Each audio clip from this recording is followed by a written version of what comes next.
My name is Barbra Mulwana. I'm a director at one of the family businesses that we own.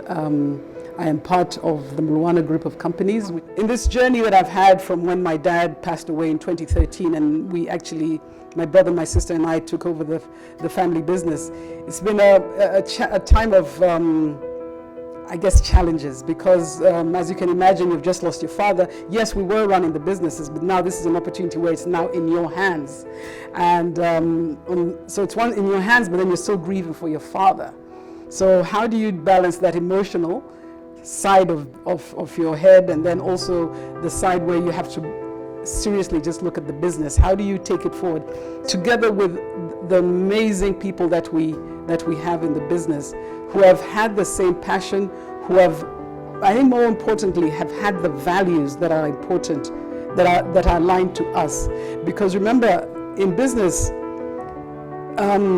we all come from various places, but what you want to do is to create a culture within your organization that is the same. Now, a culture doesn't mean tribe, but culture means people of diverse views. It's important that you bring in all these people within your organization because therein is the diversity, the opportunity to think differently.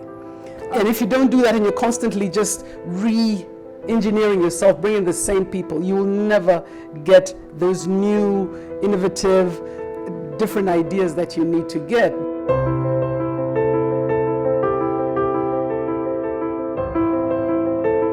You have to continually want to learn. You want to continually want to improve yourself because business never stays the same. And learning is not just about books. Learning is also about the different and diverse people that you have. Get to hear from them. You have role models everywhere. I have a coach. I have a spiritual mentor. I have advisors. I talk to my children. I personally have a lady who's about 104. I call her my grandmother. And this lady is incredible.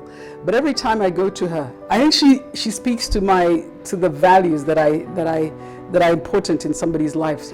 But one of the things that I like about her, she'll come and tell me about what it was before.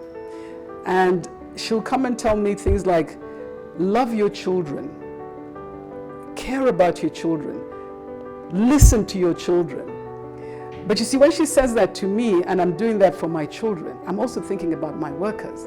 What sort of listener am I? And when I listen, do I listen just to pretend listen, or do I really listen to understand, to empathize, to actually see their point of view? Because in business, that's what we need. Once again, that's where values are important. People who are speak to your values. Very, very important. I think that's where you need to figure out who you're relating to and who are the people that you're spending time to, because they do have an influence on you and they define who you then become. Life is up and down. So you're going to get good times and bad times. And in business and in life, that's what happens. But it's understanding that even when you're down, having the mindset and saying that, you know what, things will get better. It's how you deal with yourself when you're at a high and how you deal with yourself when you're low. What are the values that you have to look at? You have to work hard, you try to think differently, but step back and pray and listen to that higher power, maybe telling you another direction, giving you another direction or telling you where to go. All these things are what get you on from when you're low. Also, when you're at a high, bringing your values on board as well. One of the things that I'd like to encourage any woman out there is never think that you're less than.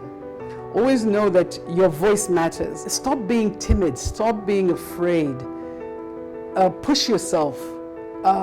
Get out of your comfort zone. Don't wait for that right answer. Let people know who you are. So I think that's always a challenge that I have, and I try to encourage it for any women in any organization that I have. My father raised boys and girls the same way, and I guess that's what I would encourage the men. Treat your boys and girls the same. What does that mean? When you're asking a question, ask both of them. When you're challenging them, challenge both of them. Don't challenge one more than the other, because that is the only way that she will then build her confidence. Make sure that you separate business money is business, dividend money is dividend money, and then your salary is your salary. But be clear about what that is and be disciplined enough. As an entrepreneur, what does that mean? And it means a lot to a lot of people, but to me, an entrepreneur is somebody who is trying to solve a problem that other people might not see. My dad used to drive around Kampala. And every time he'd drive around, he'd see these watering cans. Eventually he thought to himself, wait a minute, maybe I need to make these watering cans out of plastics. Fast forward now, I think it's very rare to find those metal watering cans now. And what do you have? Plastic watering can. Because he was solving that one problem. Farmers needed to water their fields. The metal watering cans were not made fast enough. You could make them in plastic really quickly and then feed that population. That's how he did it. Innovation could come anywhere, and that's why you need to read more, you need to learn more, you need to engage with people. Don't ever think that your cup is full, because when your cup is full, that means that you cannot learn anymore.